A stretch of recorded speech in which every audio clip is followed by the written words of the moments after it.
Good morning, everyone. Welcome to today's webinar.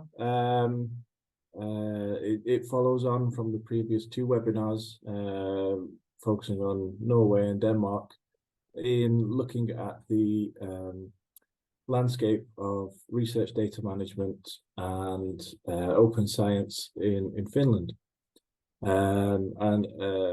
Again, we'll be looking from three different perspectives. From the broadest perspective, including national policy and things, to a perspective more or less equivalent to the role of SND, and then from the kind of day-to-day perspective of the research data management and data services that take place within the university sector. So today we have four speakers. We have Ilmari Jauhiainen, who is based at the National Open Science Secretariat. We have Jessica Parland-von Essen from CSC,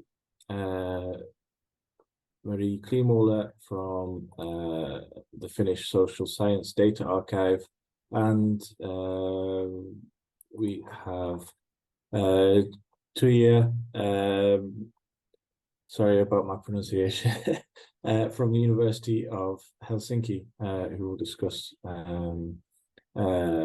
the perspectives of data administration and research data management at the university there in Helsinki. So to begin with, we have Ilmari and Jessica, who are going to discuss the national perspective. So national policy, things like EOSC participation, if I remember correctly, and the current future developments, but the individual roles of TSV and CSC respectively. Over to you, Ilmari. Good morning, everyone. I'm Ilmari Jauhiainen from the National Finnish Open Science Secretariat that works in the Federation of Finnish Learned Societies. And I'm here to talk about the open science and research coordination in Finland, especially from the standpoint of open data. I think I'll have to begin by kind of by admitting that I'm not the research data expert in our organization, but I'm the current head of the research of the Open Science and Research Secretariat. So I think I was chosen for that reason to present this. What I have to say. First, about the relationship of the secretariat where I'm working and the larger open science coordination. So the secretariat does only kind of like the facilitation and organization of the whole coordination of the national open science coordination. But the coordination itself is a larger group of organs, which is meant to kind of like to take all the members of research community together to make the necessary policies and recommendations for open science for the whole Finland. So in addition to the secretariat, it's just the practical work of doing the managing the whole coordination. There's kind of a three-level organization in the coordination. At the center, there's the steering group of the open science coordination, and this is a representative organ. So the central members of the Finnish research community have sent their representatives to the steering group. So there are people from the research performing organizations, from the funders, and from the service providers like CSC. And then the steering group does like the main decisions and puts the final dots in everything. And most of the work is then done in the 4 expert panels, which then work in a volunteer basis. So anyone who's think he's expert, say on the data issues, can join the research data expert panel. And there are altogether 4 panels from the 4 fields of open science. So there's one for research data, open research data, one for open access publication, one for open education, and the last one is for culture of open scholarship, which includes stuff like responsible evaluation and citizen science. And then at the last level, the expert panels kind of appoint working groups for different specific purposes, like doing a certain recommendation. So, and what the coordination does is mostly policy work. So again, we have kind of like a tree level organization in our policy framework. So and these kind of like correspond to the 3 levels of coordination. So the declaration is made by a steering group, and the policies are created by expert panel and approved by steering group, and so on under the recommendations. The declaration is kind of like the overarching document, which presents the common vision for the open science for the Finnish research community. And it's also a document that people can sign and commit to, and also organizations can sign and commit to. So currently all the universities and all the research facilities in the Finnish research community have signed this declaration for open science and research. At the next level are the 4 policies, one for each field of these open science. So one for research data, one for scholarly publication, one for education, and one for culture of open scholarship. And these are like the more detailed action plans, who is to do what to kind of like get to certain objectives we want to achieve in open science in Finland. And then at the last level, there are the recommendations, which are more like they contain like good practices, and they're usually aimed for researchers or for organizations and their services to show, okay, how can you achieve this thing in something like using open licenses and stuff like that. And all of these documents go through public commenting, declaration, all policies, and some recommendations are all translated to English. And because this is a Nordic webinar, I should probably also say that they're also translated to Swedish. So because Swedish is the second official language of Finland. I'll put links for these documents or the place where you can find them later in the chat. But the best place where you can find all of these is from our website, openscience.fi. I go more in detail to the policy for open research data, just for give you an example what these policies contain. They all have principles which are like preconditions for doing the open science. They contain usually something like ethical principles, legal framework, or something about the economic sustainability and stuff like that. So, for instance, in our policy for research data and methods, there's one principle saying that the opening should be done responsibly, so following the research ethics and research integrity.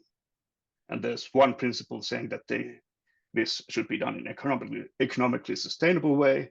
And third principle, which is about the meritation of researchers.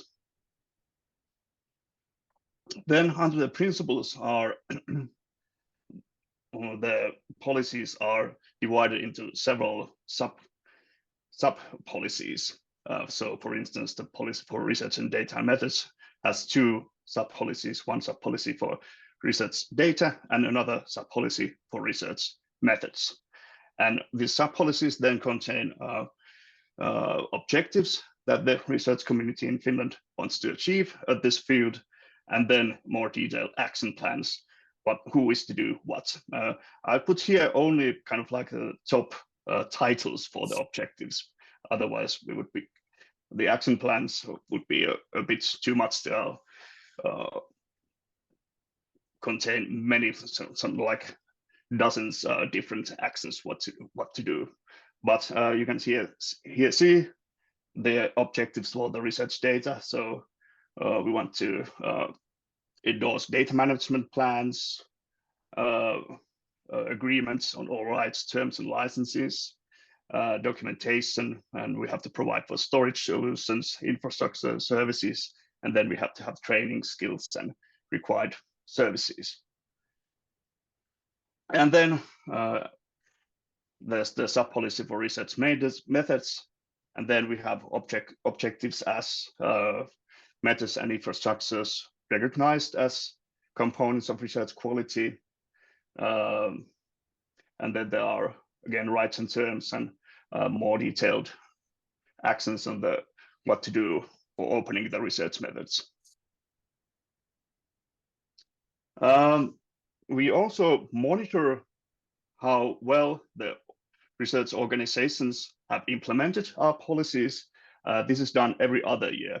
So we've done it now once in 2022, and we are about to do the next one at May, starting from May 2024 this year.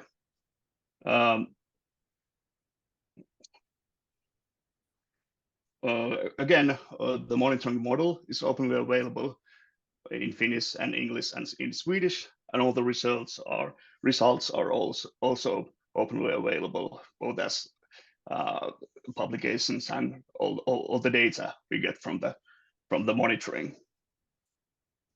The monitoring covers both quantitative indicators, like how much publications or how much data has been published, and then also qualitative indicators, mostly about how well the services in individual organizations have been implemented. This is just an example of what the very top level results have been in the year 2022. So for example, from the data and infrastructures, most of our universities receive the highest grade, the degree 5 on that level. What have we, in addition to the policy framework, we have been doing doing a kind of a reference architecture. This is still a work in progress. It will be published this March. And this is, we have used the so-called enterprise architecture method to make a more detailed analysis of how to implement our national science policies. What this means in practice is that we have analyzed, we have taken our policies and objectives that we want to achieve, and we have tried to see what kind of capabilities and resources are required from the national level and in the individual organizations. And we have looked at also beyond that to services and processes, and made also kind of a maturity analysis of how well are these services are already implemented in individual organizations and in the national level.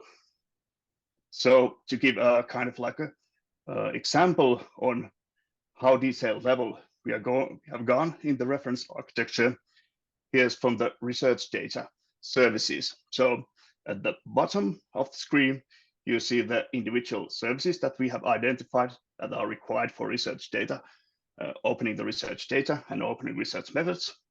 And under them, the individual processes that are required in all these services. So if I take as an example, let's say the anonymization and pseudonymization service, what kind of processes are required there? So we need to communicate about these services. We have to create guidelines to them, give counseling, give training. We have to have ability to make contracts for anonymization and pseudonymization. We have to have tools and support for them. Then there's the pseudonymization and anonymization itself as processes. And then after that, the results of pseudonymization and anonymization must be also inspected.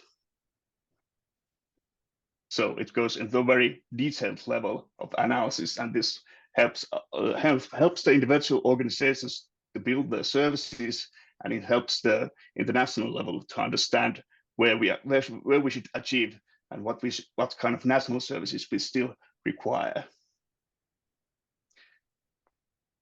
And then I wanted to just mention a few examples of the recommendations that have been done in our working groups.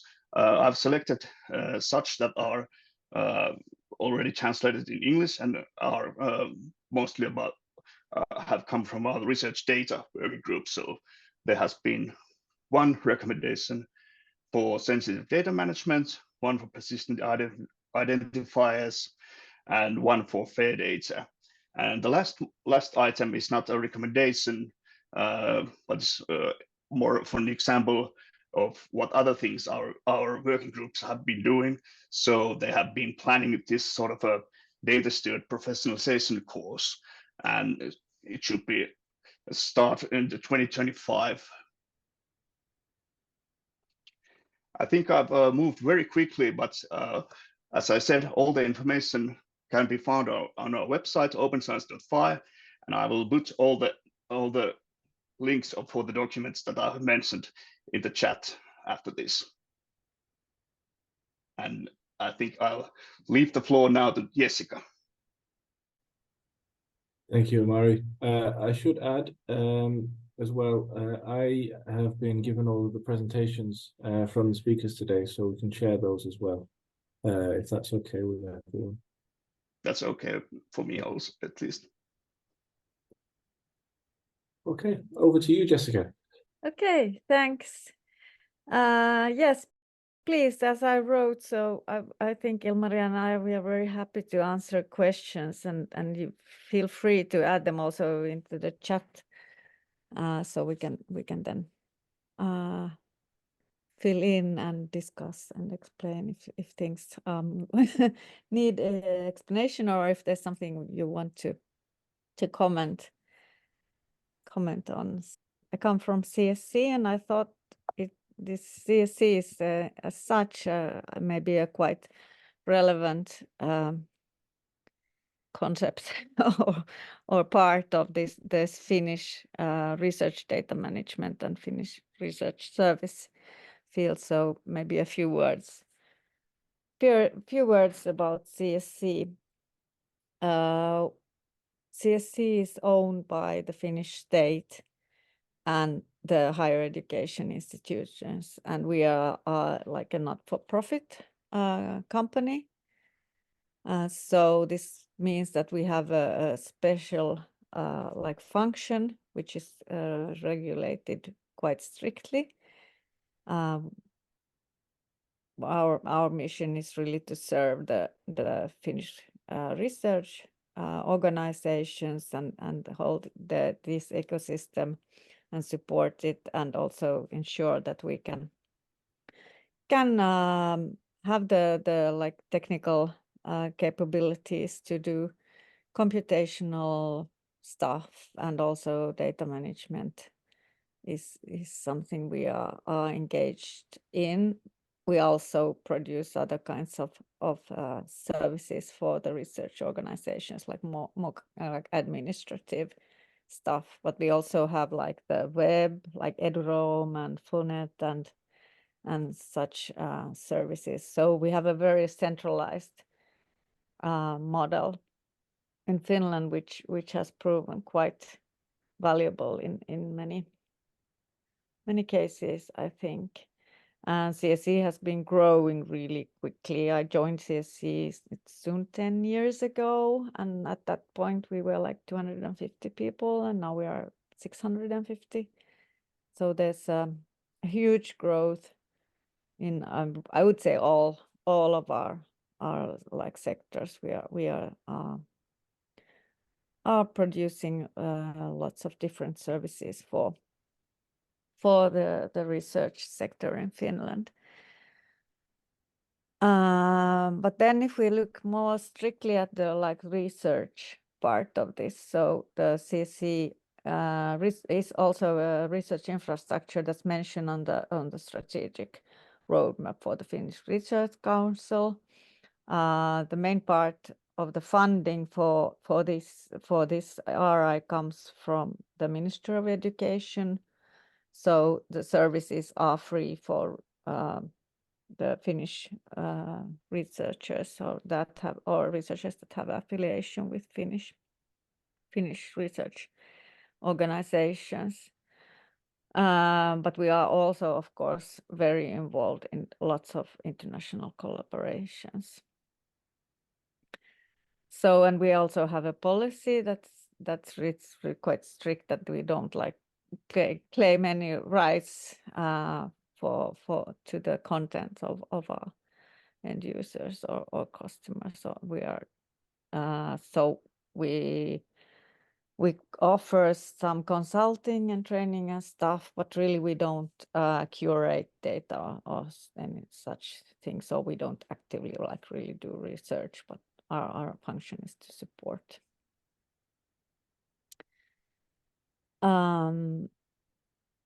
So, and we also are in our funding, there's this mention that the research outputs should be as open as possible and restricted as necessary. So people who are researchers that are using our services are expected to publish their results and also share their data whenever possible. So we have a whole set of services for research data, and so we have the computing services, the supercomputers Mahti and Spuhti, and then the really huge new Lumi supercomputer. Then there's, in connection with this, there's object storage. Allas is next to this Mahti and Puhti. Then we also are involved in the UDAT, collaborative data infrastructure, where CSC is especially active in providing B2Share services and B2Drop services. Then we have cloud services. We have services for sensitive data, which are very much needed, where the data is encrypted and there's like a higher level of control and logging regarding the access. And then we also have the fair data service portfolio, sort of, which is then offered by the ministry for researchers with a Finnish affiliation, where you can store data and publish data, and we also have then, it's linked to our national preservation service, where we really do long-term digital preservation for really with the aim to save the data for decades and centuries. Our services the services for research can be found at the research.csc.fi catalog. So yeah, and there are also other smaller bits and pieces, but yeah. So now maybe a few words then about our Research Data Management Competence Center. It's started some years ago as a morning coffee with some data support persons from different organizations in Espoo, where several of these research organizations are active. But during the pandemic, it really exploded into a huge data support or expert or research data management expert network. And then the other sort of historical background is in the Open Science and Research Initiative, which was a huge initiative by our Ministry of Education 5 years ago. And it was a several-year initiative where we also provided from CSCA some education and training in open science. So those are the two bits and pieces. And now we have then formed this or crystallized this to a research data management competence center in Finland. So now we have like different activities providing training materials, support for data support specialists and researchers, and participation in national and international projects, and the national data support network, which is basically the regular morning coffees on Zoom, and then there's a lot of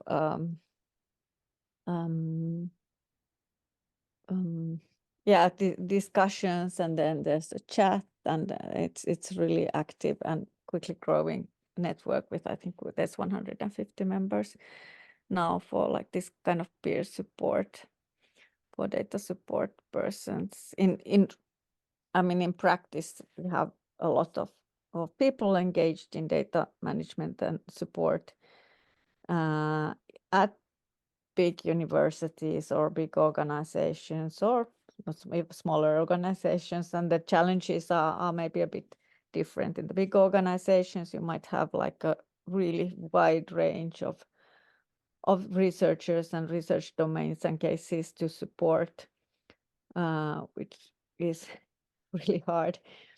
And then in smaller organizations, again, the data management support and data support might be a bit lonely. So it's really valuable to have this peer support, and where you can like exchange and discuss. And so it's a very, I think, valuable and relaxed, nice peer network. Basically, of course, we think that we can't teach and train all the researchers. So it's a train-the-trainer approach, which is dominant, but we also provide and try to produce materials that it's like sort of introductory, like file management or metadata production or stuff that can also then be used, like videos or guidelines that can be used also by researchers and data stewards.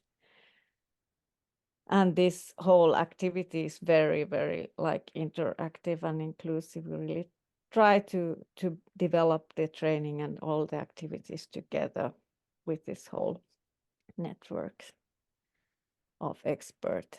And this is also something that we are finding that's interesting and very important, that there is a need for this data support personnel in the organizations with the information science knowledge and the support that they can give on a generic level regarding data policy, DMPs and stuff like metadata repositories, stuff like IPR or whatever. But then there's also the need for the like support and training for the data stewards, which are actually doing the research.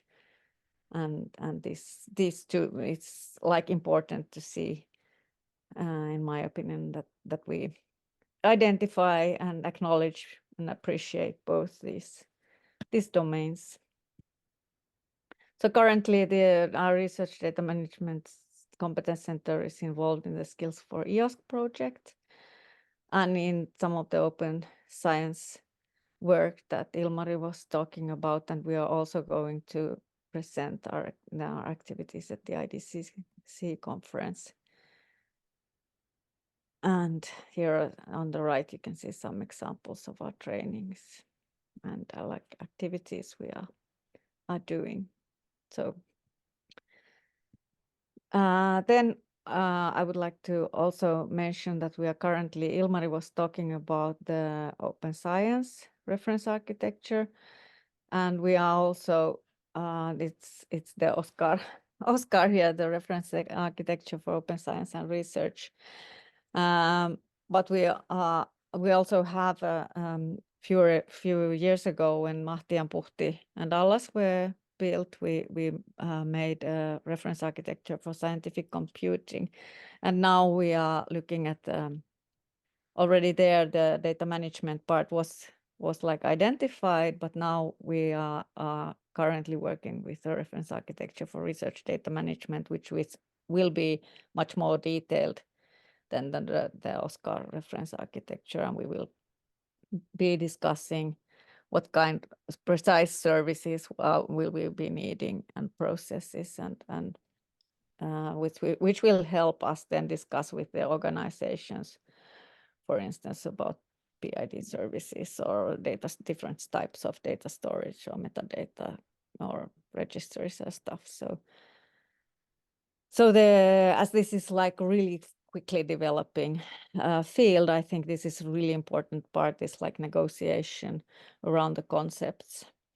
There are so many new things, and from different domains, people have like different ontologies in how they understand what's happening or what they are doing, and we somehow need to get to a more coherent understanding of this.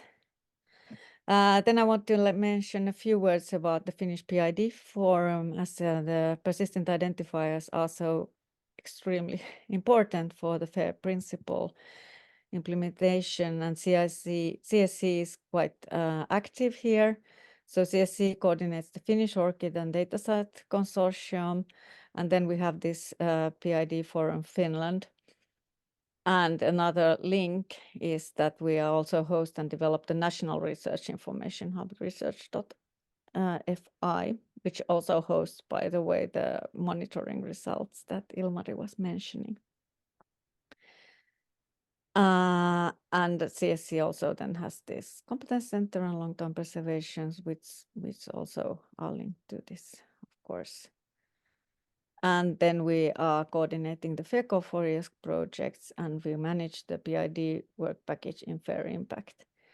Actually, I realized I don't have so much about our EOSC activities, but CSC is traditionally quite active in EOSC, and we are very involved. And then we also have an EOSC forum Finland, which is active under the open science coordination, so you can Google that maybe. But back to PIDs, here I'd like to stress the use cases for metadata and research, which reflects, I think, onto the PID things. In research information, the primary like context or goal is to link research outputs and research like descriptive metadata. And the use case, I think, which is more challenging, is the research data management, like really supporting the practical researcher's workflow and enabling reproducible and well-documented research, and how to use PIDs there and which PIDs. And this is something we are looking into in the FAIR Impact project. Of course, these are linked, but I think the granularity is different, and we need to look at this in a different way. So in Finland, we then have this PID Forum Finland, which is also a loose network of experts interested and involved in PID stuff. And we created last year, finally managed to get this ready, a national roadmap for persistent identifiers for Finland, where we sort of tried to describe the landscape as it is, and what should be done, and to coordinate. And what's exceptional in the Finnish context is that we have a very broad collaboration. So we also have the libraries, archives, museums, we have the city of Helsinki, the land survey.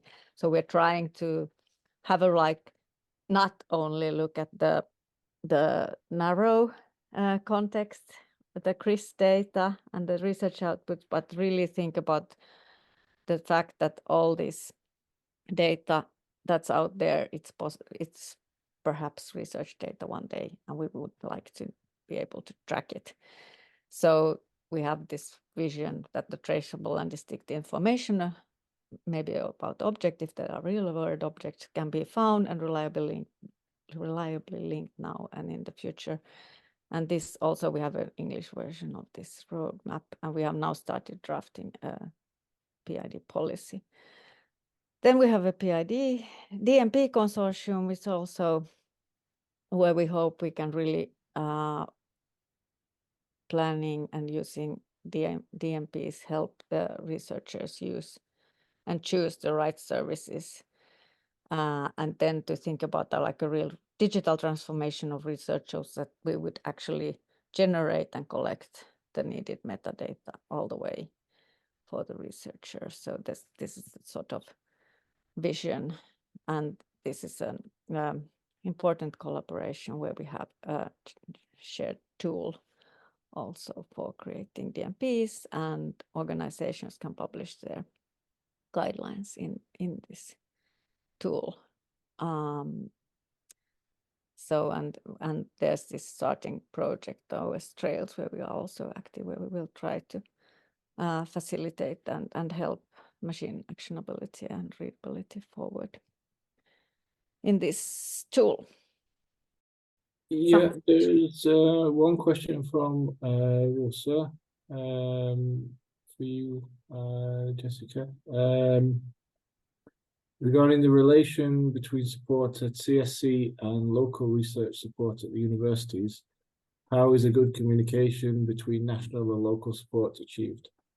This is really interesting and a very, very spot on question. I think in practice, it's currently achieved by this our data support network, which is really, really helpful. So people know each other now, and we try to keep a low threshold to help each other out and pass on questions. But it's really, as it's not that simple regarding the research organization's responsibility or relation to the researcher's data, actually who for instance owns the researcher's data. Is it the researcher or the organization, and who's responsible for what? So there are like still questions, I think, of like legal and like organizational interoperability here, that who. So we try to at CSC not give as much direct advice to researchers regarding research data management, because we actually think it's important that they turn to their own data support so that they can be aware of what their researchers are struggling with, or what they need help with, or what they are doing at all. And then also they can give the correct guidance regarding the organization's data policy, because we don't, as I mentioned, our policy is really not to take that much responsibility, we take technical responsibility of what we promise in our SLAs, but we don't take responsibility for the content, which is always on the responsibility of the user or customer. So therefore we try to support the data support and try to keep well in touch and discuss things. Yeah, I would say that our RDM center, competence center, is maybe our national center for. I don't know if what's exactly you mean, Mastane, with the verification, but we're really we're trying to promote FAIR in many ways by our service development and by training and by supporting this enterprise architecture work and the PID work, and also we are, for instance, building collaboration with other organizations like the National Library, who have a very nice ontology service, and also coordinate with PIDs with them. So it's a lot of collaboration. We don't have, well, the National Library have the ontology service and some PID services, and we have some PID services. There's a question from Andrea. Is there a link to the national roadmap for persistent identifiers for Finland? Yes, I will share that one in a second. I will just, it's here. There you can see it. It's the PID Forum Finland. What I mean, cherished. Oh, main pains. I think it's like the constant chaos management because of the like extremely complex field and the like really quick development and hard questions. And we're always trying to find these ways to communicate easy, like make communication simple. But I really think that service providers have a very, very, very important role here to try to like integrate their services so that they really give like added value to the researchers immediately and all the time, like really support the researchers in their processes so that data management wouldn't be seen as like some extra bureaucratic whatever.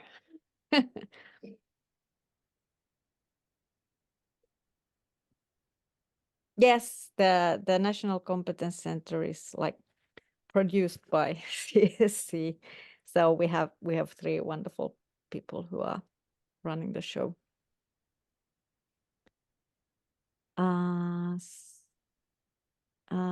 So at CSC, we can sell service. We can offer services like in-house services to governmental organizations, and we also do to some extent. Yeah. Thank you to Jessica and Ilmari for the first half. We're going to start again now with Kleemola from SSD, and who should be talking about the Finnish Social Science Data Archive. Over to you, Mari. Thank you, William. And also thank you to Ilmari and Jessica for the very good overview of the situation in Finland and some specific services as well. I will talk about Finnish Social Science Data Archive and how we have been enabling open science since 1999. So this is a sort of domain-specific view from a domain repository. And as Jessica mentioned, working in a constant chaos of complicated fields. So I think that was very well put. And my name is Mari Kleemola. I'm development manager and deputy director here at FSD. And I've been working at FSD since the beginning. So it's been a really interesting 25 years to see really how things have grown and changed. And especially open science is something that was pretty non-existent 25 years ago. And now we have all these practices, policies, and actors in this field. So I will, in this presentation, talk about FSD as an organization. I will highlight some of our services. I will talk about our national collaborations, especially, and also say a few words about how we have exchanged knowledge and policies during the years. Because there's no sense in doing all this alone. And in Finland, it's really nice, -20, I think, this morning. So. And sunshine. So, as an organization, we are a separate unit of Tampere University. We are funded by the university and the Ministry of Education and Science. FSD is a national task of Tampere University. In addition, we do have project funding. We are not a big organization, so we have 15 permanent contract people working here, and usually we do like 20, 22, 25 FTEs per year, depending on the amount of project funding we have. We are Finland's national service provider for the consortium of European social science data archives. and I will have a slide about that later. We are co-trust seal certified, so we are a trustworthy digital repository, which is really important to us. And what we do, so we archive, promote, disseminate digital research data for the research community, both nationally and internationally. We have about 2,000 archived datasets at the moment, and our main user groups are researchers and also students from higher education.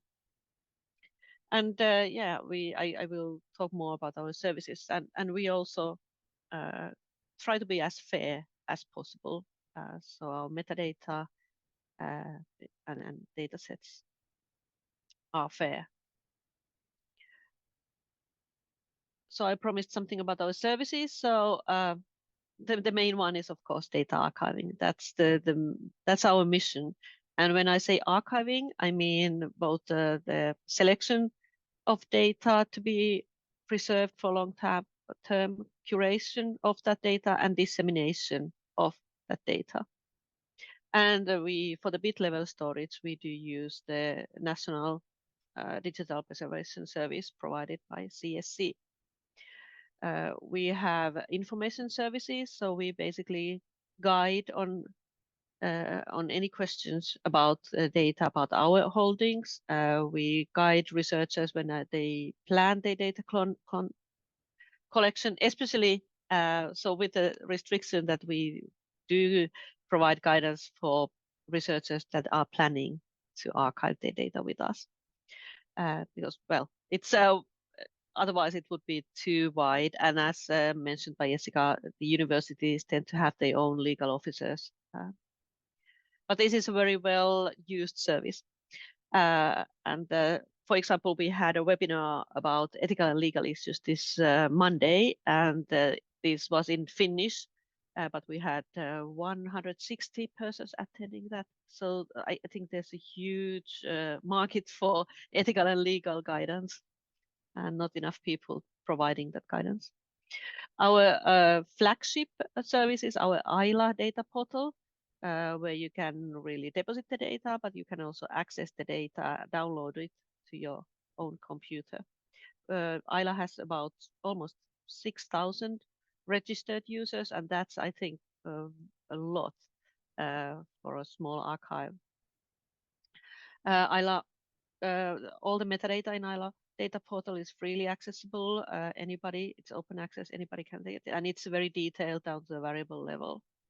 And the metadata goes from ILA to various places like the CESTA data catalog, the national catalogs, Finland and Essen, Open Air, and so on. So it's well connected. We have data management guidelines and research methods guidebook that are web resources. And then we have a textual data collection tool, Penna. And we have a longitudinal portal for longitudinal data. At the moment, we only have data about Finnish national election studies there. And we do webinars, seminars, trainings. So I'd say this is an impressive list of services for a small service, but of course we are not here alone, and we have worked together with many partner organizations and colleagues.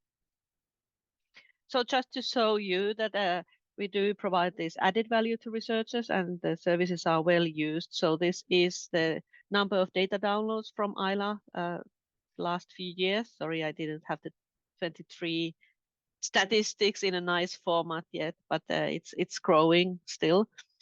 So you can see a huge jump in 21, and that's due to the fact that we opened a lot of data. So we opened a lot of data to be used just CC by license, and this open data is used a lot or downloaded a lot, because we don't really know how it's used, because yeah, anybody can download it.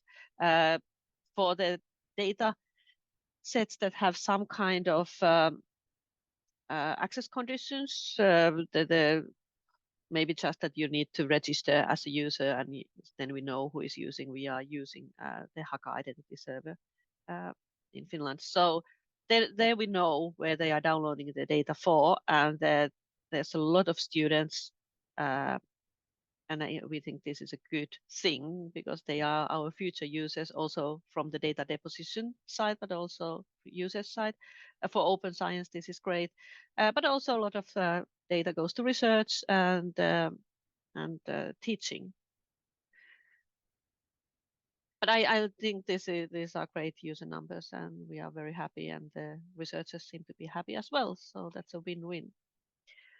So national collaborations, I will skip this slide because we've already heard from Ilmari and Jessica about the open science in Finland.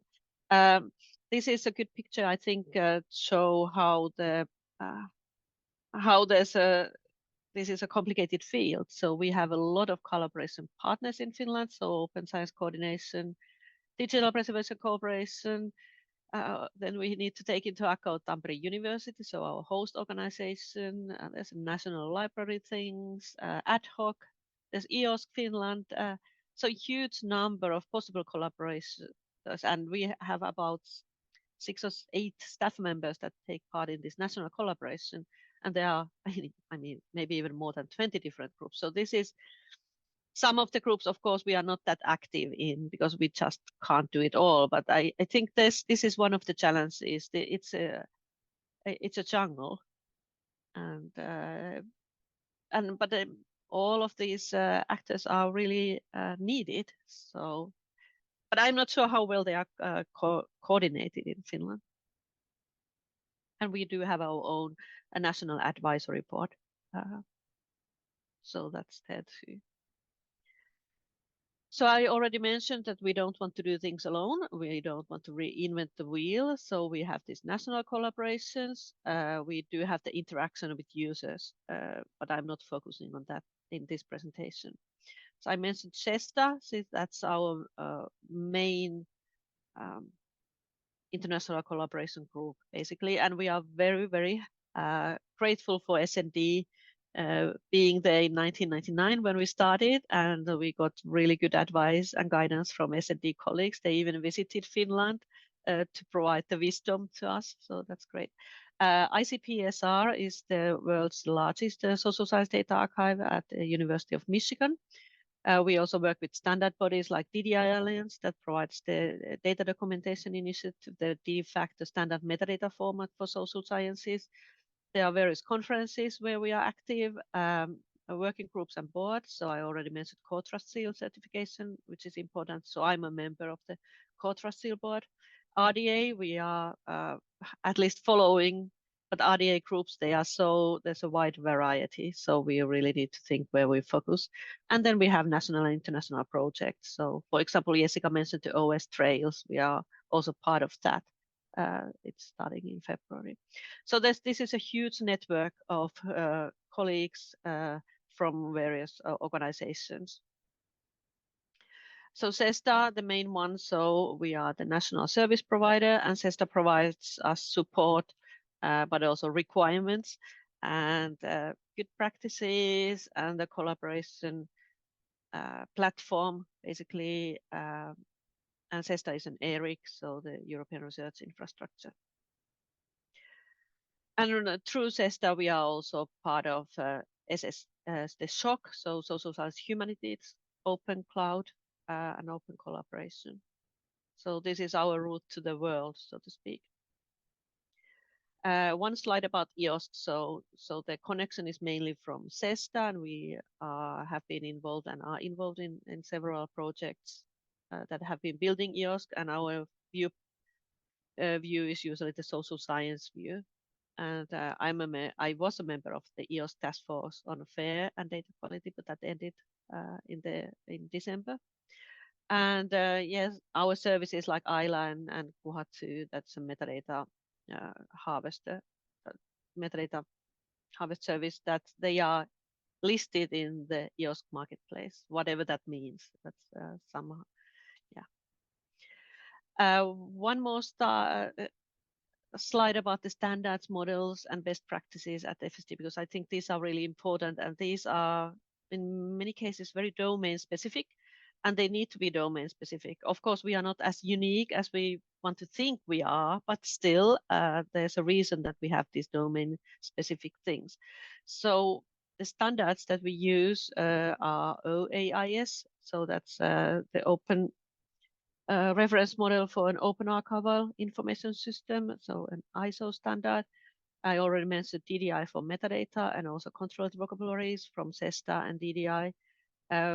Then, of course, Finnish National Digital Preservation Service specifications, for example, METS and premise metadata, FAIR principles, trust principles, and then we have our own records management and archives formation plan. That's the really a document that describes the essential tasks and goals that we do.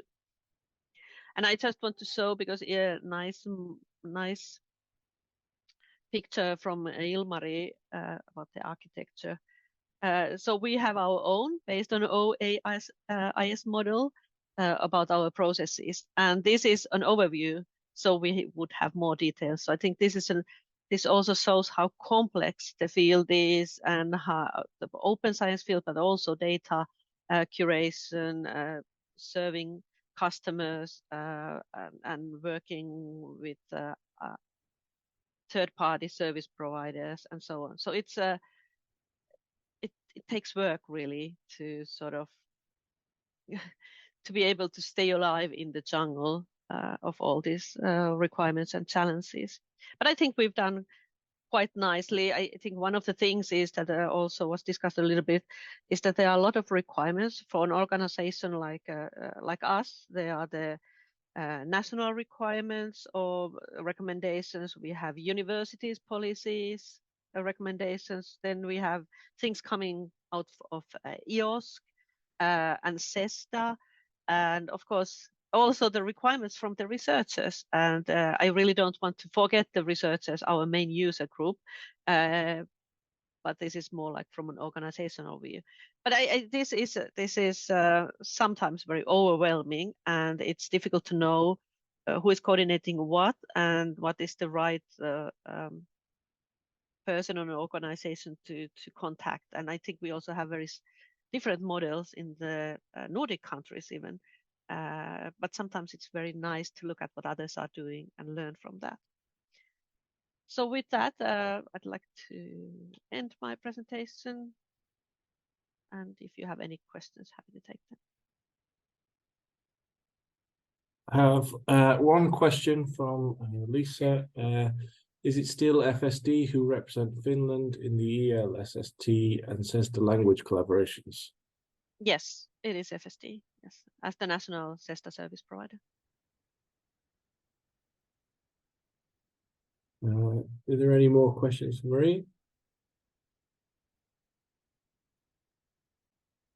Okay, in that case, we can move on to Tuija Korhonen from the University of Helsinki, who's going to present research data support services from her perspective in the academic setting. Over to you, Tuija. Thank you. So, hello everyone. I'm Tuija Korhonen from the University of Helsinki. The data support lesson. Just start sharing slides and presentation. So, first, a few words about the University of Helsinki. So, we are the oldest university in Finland. It was founded 1640, and we are also the biggest university in Finland. We have about the staff about 8,000 and degree students over 30,000. So you get the feel of the scope of our university. And we are also a multidisciplinary university. We are located on 4 campuses and we have 11 faculties. So data support at the University of Helsinki has to give support to all these different disciplines and all these different data types that we have. And that can be quite a challenge.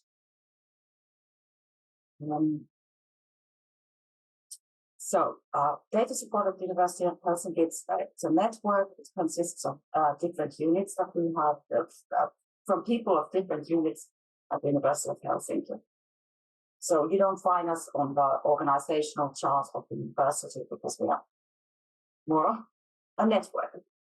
So in the network, there is people from the library's data team, there's people from data protection, people from the IT center, people from the legal services, and also from the research services. And here you see some of the people in the network. This picture was taken on our last workshop that we had for the network. But we also have a service address, data support at Helsinki.fi. So if researchers have any questions about research data management, they can send their questions to this service address, so they don't need to contact these different units individually. It's the library's data team that coordinates this service address, but there are also experts from the IT center answering questions in this service address. And then we forward questions to the lawyers and other services. Sometimes we forward questions, for instance, to FSD. That's an important partner for us as well. And of course, our whole service, it leans on university's research data policy, which was updated 2021. Our former policy was from 2015. And you can find it in Helga.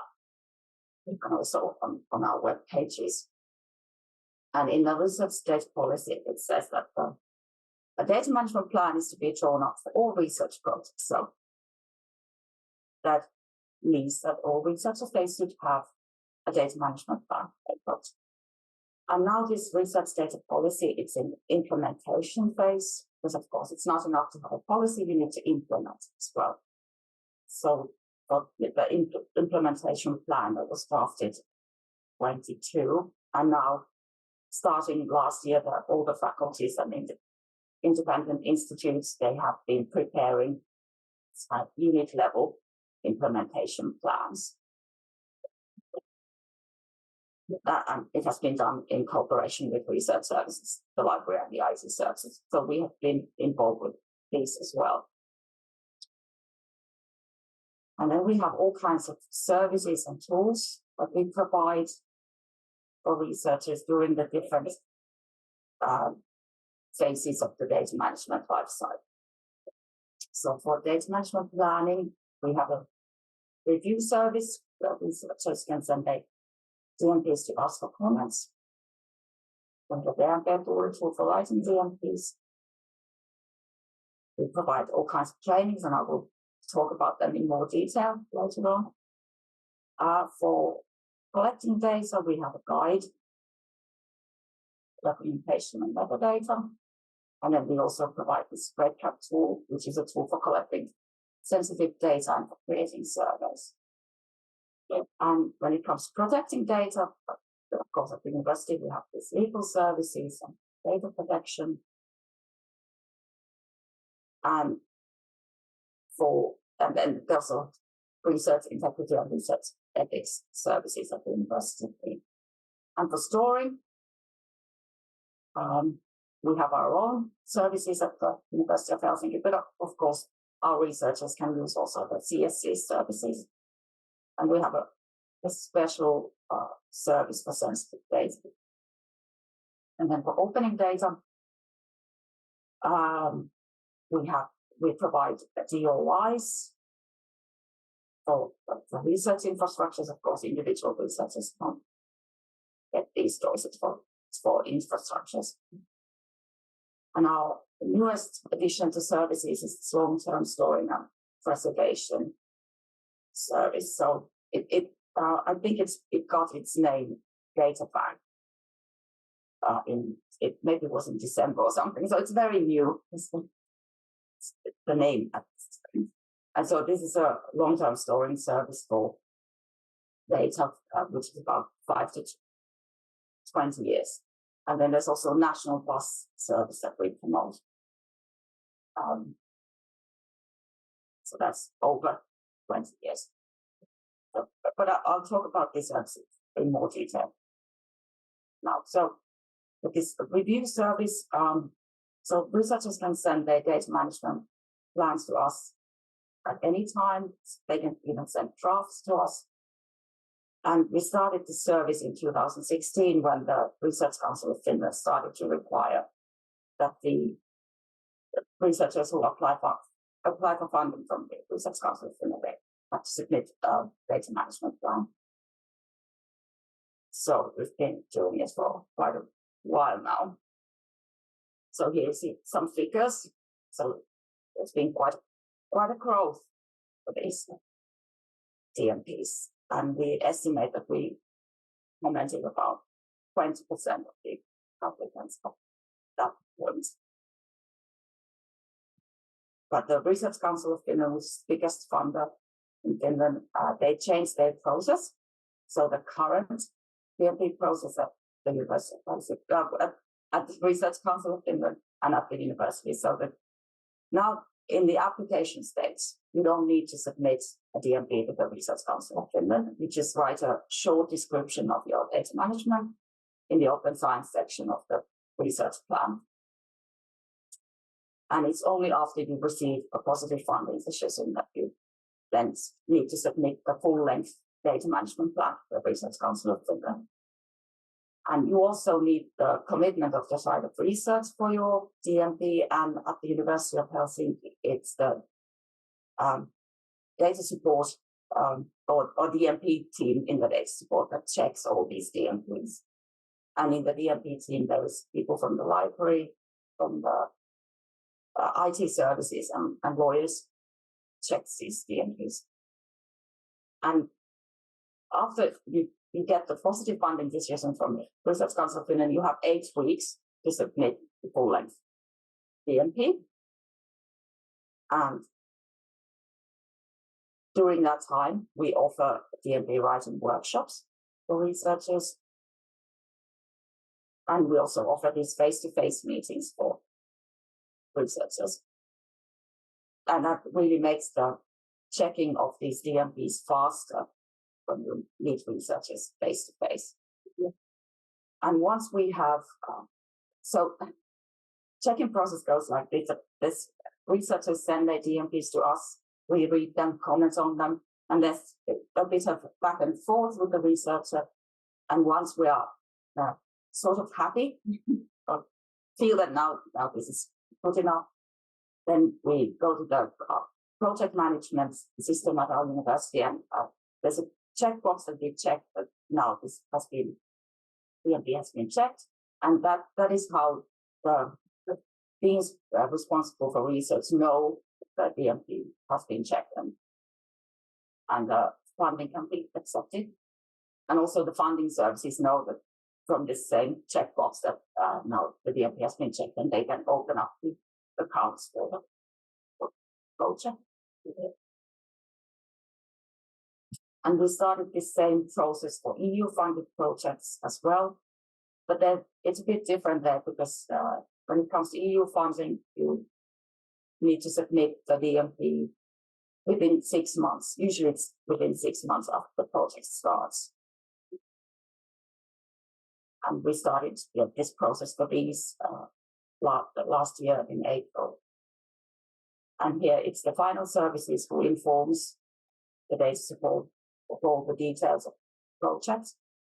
And then we send an email to the PI and tell the researcher about this, about the process and what kind of support we have. Okay. And we also remind of this 6-month deadline they have. And we often have also face-to-face meetings with research because this EU DMPs can be very, very complicated. So it's much easier if you meet them face-to-face. And we also give support for infrastructures. Infrastructures, they need to write a data management policy. So for instance, the Research Council of Finland requires that when infrastructures are applying for funding for the infrastructure, they need to write a data management policy. So we offer help with those. So there's no formal checking process for these, just to help with writing these data management policies. But these are for infrastructures, not for individual researches. And for writing these data management plans, there's this tool, tool, which is already mentioned, and the Tuuli office, which administrates the tool, is located at the Helsinki University Library at the moment. And there's a service address, contact the Tuuli office. Okay. And why use this tool? Because there you find guidance by different organizations and also different templates by different funders. So you don't need to go here and there to find the guidance or templates. There's one place to go. And of course, Tuuli office works for the BNP consortium.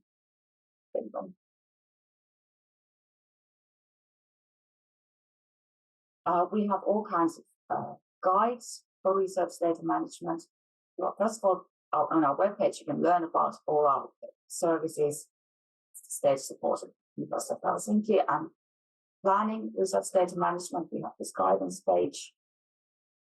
And then we have a more basic guide. If you are new to the whole concept of research data management, you can go to this basic data management guidelines.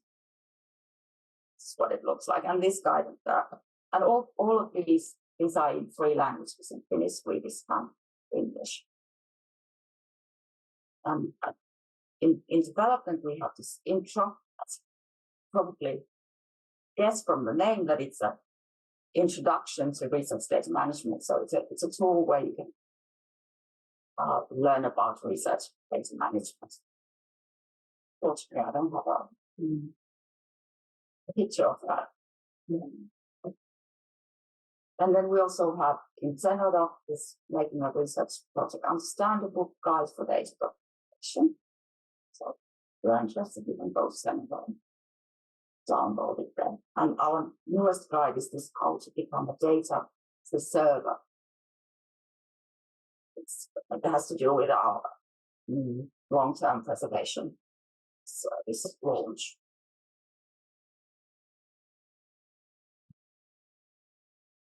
And this is just I just have it here because it has been very useful tool. This table of different data storage services. We have this on our wiki page, and it's an open wiki, so anybody can go and open look at this. So researchers can go and look at this table and compare different storing solutions that we have at the University of Helsinki and what is suitable for their data. It's been very useful for researchers and for data support. And we also, the IT experts have also added the CSC services on this table, so that they are aware that they can also use the CSC services. Unfortunately, I didn't put the wiki link here, but I have wiki links later on for our training materials, and you can find the table right next to the training materials. So you can take a look at this as well. So there is this long-term storage of research data service, and it just got its new name, DataBank. So here the point is that you can store data for 15 or maybe 20 years at the University of Helsinki. So it's a kind of, you put their data that you are no longer updating. It's in a more static place when you put it there. But we just became aware that there's a need for this kind of medium-term storing service as well.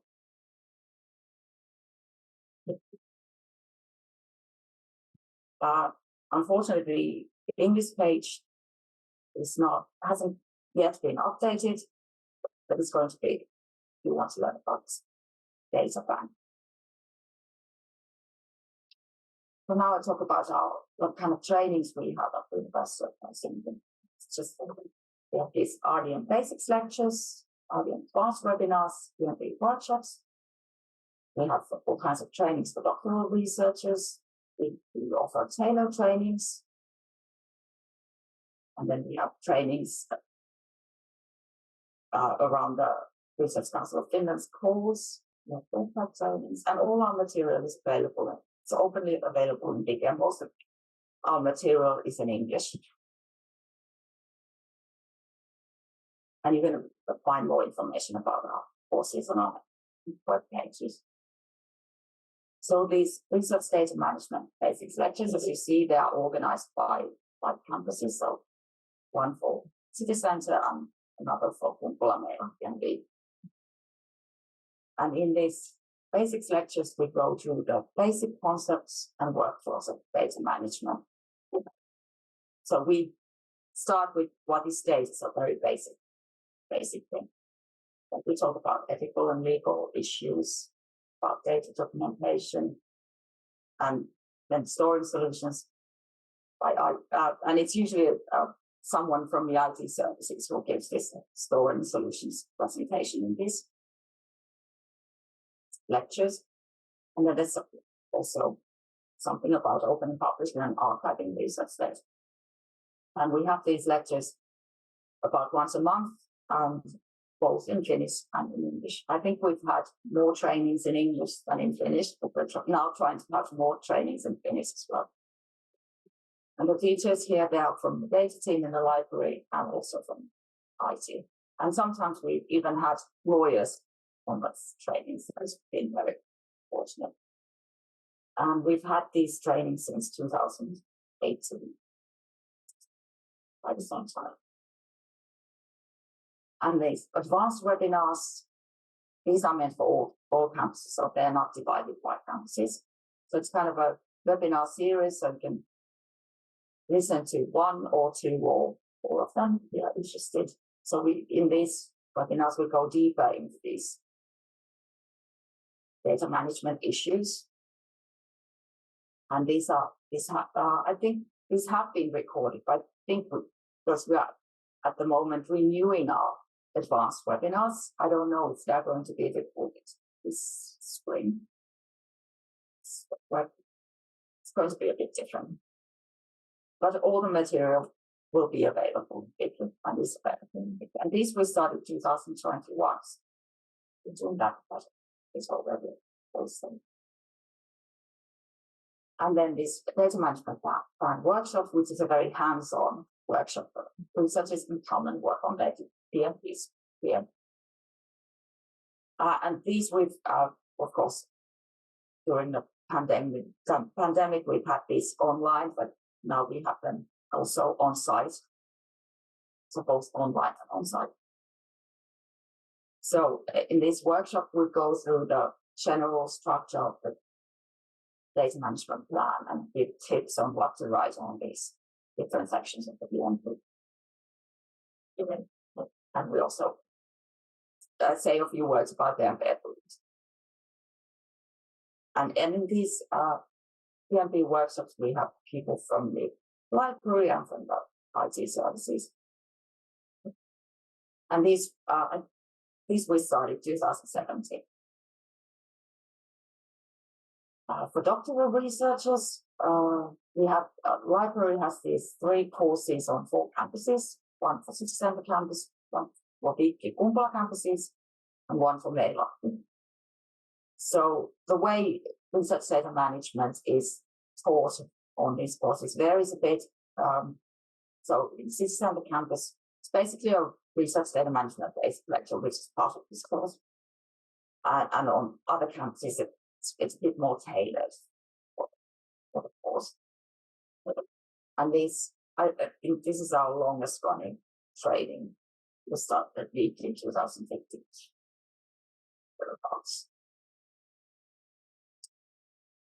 Then we have these tailored trainings. So research groups, they can request for a tailored training. So one that we gave was for the Research Council of Finland Center of Excellence on there.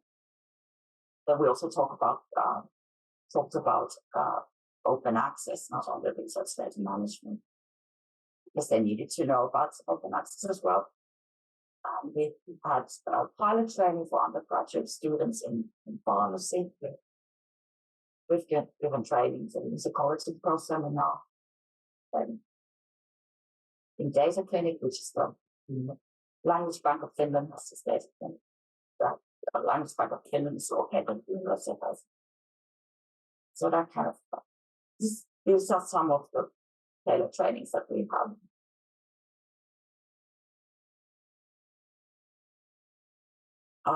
Also around the Research Council of Finland's call, we have this open science in research plan training. There we talk about the process of the DMPs, and then we also say what you can write in this open science section of the research plan when you apply funding. So, and there's a presentation about open access and a presentation about research data management. And then after the presentation, there's possibility to ask questions. So that's sort of, and REDCap training. So it's REDCap, as I mentioned, is a tool for collecting sensitive data for creating surveys. So we have two types of REDCap trainings. There's the overview and basic functions training, and then one for clinical research. So if you're not creating a survey, but you're collecting data in a clinical setting. And these we started in 2021.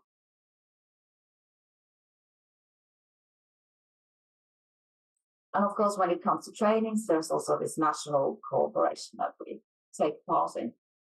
So there's this data trainings group. I don't know if that's a good translation for the name of the group, but yeah, it's very important that we take part in this. And this data trainings group also created this learning outcomes for different stages of studies, which is only in Finnish, but it's very, very useful when you're considering how you should teach research data management on different levels, when you are an undergraduate student or your doctoral researcher or a professor. So there are different levels. Okay, that was the last slide for me. So thank you.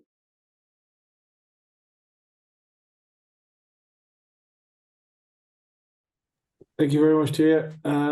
We have one question from Andrea. I think it's directed to you. Is that right, Andrea? I looked at your support pages for the long-term preservation and PAS function. I think it looks very good. What is your experience with the local committees and the decision-making process? Oh, well, I'm afraid I'm not part of that group that deals with this long-term process. So it's still pretty. I think we've had like one data set that was, but maybe Jessica actually knows. Yeah, I was thinking maybe. Now. Yeah, I think I know something, but not so. There's the Ministry of Education offers this service to the organizations, and so there's always and it's like actually produced then at CSC. So we there's always a contract between the research organization and CSC and the ministry. So we have this, and then the university has its own process where sort of the departments can suggest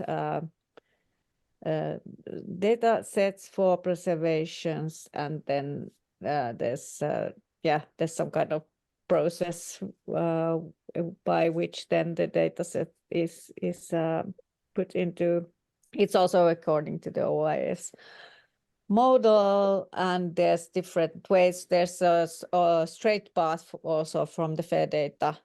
So if the data is in our fairdata.fi services already, it's quite simple actually because it's integrated. So we use like the dataset UI and datasite metadata, but then you of course for long-term preservation you need a lot of additional metadata, and the dataset is then made to an archival package with needed like meds and premise metadata. So there's it's a long process because it's considered quite expensive, like to produce this service, because it's really thorough. Then once it's in the preservation, it's really it's really well kept. Yeah, because it's so expensive now, because the committee decides is it valuable enough for this long-term preservation. So that's why it's a long process, because you need to determine the value of the waste.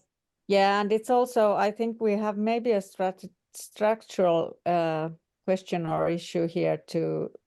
In my opinion, personally, this is not anybody's official point of view, but I personally think that we would maybe need to engage the research infrastructures more and have more of a like domain-specific structure for assessing the data sets that are going into the long-term preservation. So it's of course difficult now in a way when it's going through the universities. So it's like up to one university to decide instead of the like scientific community of that field. But I think this is something that we're discussing constantly. It's very, very hard, the assessing and evaluation of research data. It's not a simple question. I just want to jump in and say, Jessica, I support the idea of these thematic or domain-specific practices. In addition, or in place of university things, but the discussion will be ongoing, I guess. Yeah. In addition, definitely, because I think there are so many different kinds of data, so we would need different paths.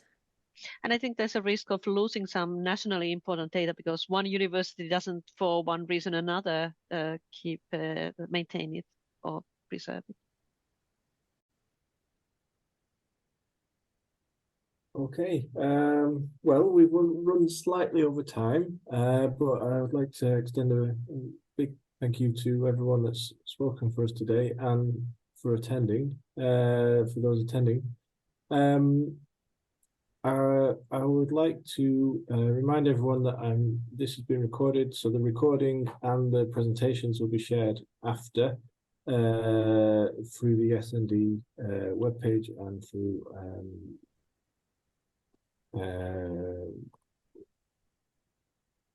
Basecamp. Sorry, lost the word for a second. And this was the last of the